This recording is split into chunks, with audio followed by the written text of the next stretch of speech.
TV9 Bharatvarsh पर तालिबान सल्तनत के प्रवक्ता एक्सक्लूसिव। अफगानिस्तान पर दुनिया के सवालों के जवाब आज TV9 पर मिलेंगे। TV9 भारतवर्ष पर दुनिया की कूटनीति बदलने वाला इंटरव्यू आज आप देखने जा रहे हैं, जिसमें चीन भी है, पाकिस्तान भी है और इनके होश उड़ा देने वाला वो बयान भी है जो TV9 भारतवर्ष के साथ बातचीत में सुहेल शाहीन ने दिया है। अमेरिका की आंखें खोलने वाला इंटरव्यू।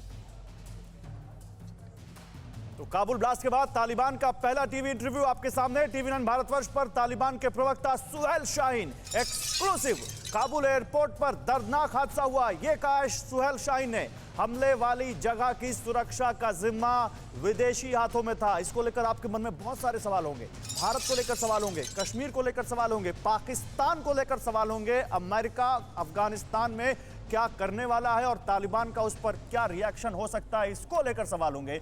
आज ये सारे सवाल जो आपके मन में हैं वो हमारे मन में भी थे और हमने आपके लिए ये जवाब ढूंढने की कोशिश की।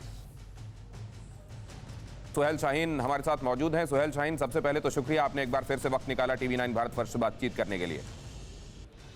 शुक्रिया। मौजूदा हालात को कैसे देख रहे हैं आप? जी, वो हालात बेहतर हो रही है। हर दिन के गुजरने के बाद वो सिक्योरिटी मेंटेन है बिल्कुल काबुल सिटी में। जो पहले दिनों में वो सही नहीं था, जो इनिशियल डेज थे, लेकिन अल्हम्दुलिल्लाह अब ठीक है और इसी भी बेहतर हो रही है हर दिन गुजरने के बाद। काबुल एयरपोर्ट में एक दर्दनाक और अलमनाक वाकया हुआ जो आपको भी मालूम है। हमारे बहुत से ज़्यादा हम वतन उसमें शहीद हो चुके, लेकिन वो उस एरिया में हुआ जो उसकी सिक्योरिटी फॉरेन फोर्सेस के पास था। तो वो जो हमारी जो चेक पॉइंट है उस जगह में नहीं था, दूसरी उनके जगह में था।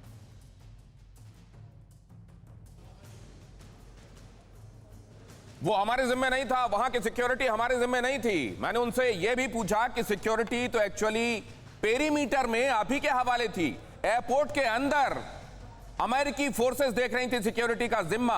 और ये जब पूछा गया तो उन्होंने क्या जवाब दिया वो भी मैं आपको दिखाऊंगा, लेकिन अभी आपने देखा कि कहा यह गया कि वहां की सिक्योरिटी हमारे जिम्मे नहीं थी और ये जो कुछ हुआ ये दर्दनाक है। लेकिन हालात हर गुजरते दिन के साथ बेहतर होते जा रहे हैं। ये जो बातें कही जा रही हैं ये एक दूसरे को सपोर्ट करती हैं, इसमें कोई विरोधाभास है। Major general retired GD Bakshi, defence expert, हमारे साथ चर्चा में जुड़ रहे हैं। जावेद गफ्फारी, पाकिस्तान से पत्रकार, एक बार फिर हमारे साथ हैं।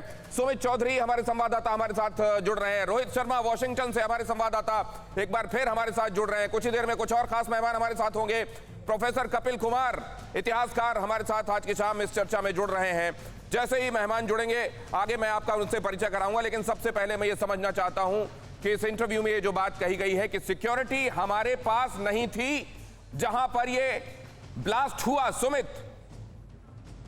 देखिए दिनेश, ये तो बहुत सरप्राइजिंग एलिमेंट आपको नहीं लगता? क्योंकि सिक्योरिटी उनके पास काबुल के अंदर की भले ही ना हो, लेकिन बाहर का एडमिनिस्ट्रेशन तो तालिबान के पास था। बाहर लोगों को एस्केप देना या फिर उनको एयरपोर्ट तक पहुंचाना की जिम्मेदारी भी तालिबान की। तो सबसे इंपॉर्टेंट इस बात को भी देख लीजिए आप कि लगातार ये इंडिकेशन, ये लगातार ये इनपुट शेयर किए जा रहे थे कि तालिबान के साथ साथ या आम लोगों के बीच में ISIS के लोग मिले हुए हैं। ये बार बार कही जा रही थी। उसके बावजूद ये हो जाना, तो ये जिम्मेदारी से पल्ला नहीं झाड़ा जा सकता। और तालिबान को ये भी बताना होगा कि क्या उन्होंने अब तक तैयारियां की है, खासतौर पर जो हजारों लोग वहां पर खड़े हैं उनके एस्केप को लेकर, उनके रास्तों को लेकर, उनके वहां हमारे साथ क्योंकि जावेद गफ्फारी भी जुड़े हुए हैं। मैं एक बात ये जानना चाहता हूं, जावेद गफ्फारी, स्पिन बोल्डक में आपके बॉर्डर में फायरिंग हुई है पाकिस्तान की तरफ से, जो लोग एंटर करना चाह रहे थे उनके ऊपर, और कई लोग उसमें जख्मी भी हुए हैं।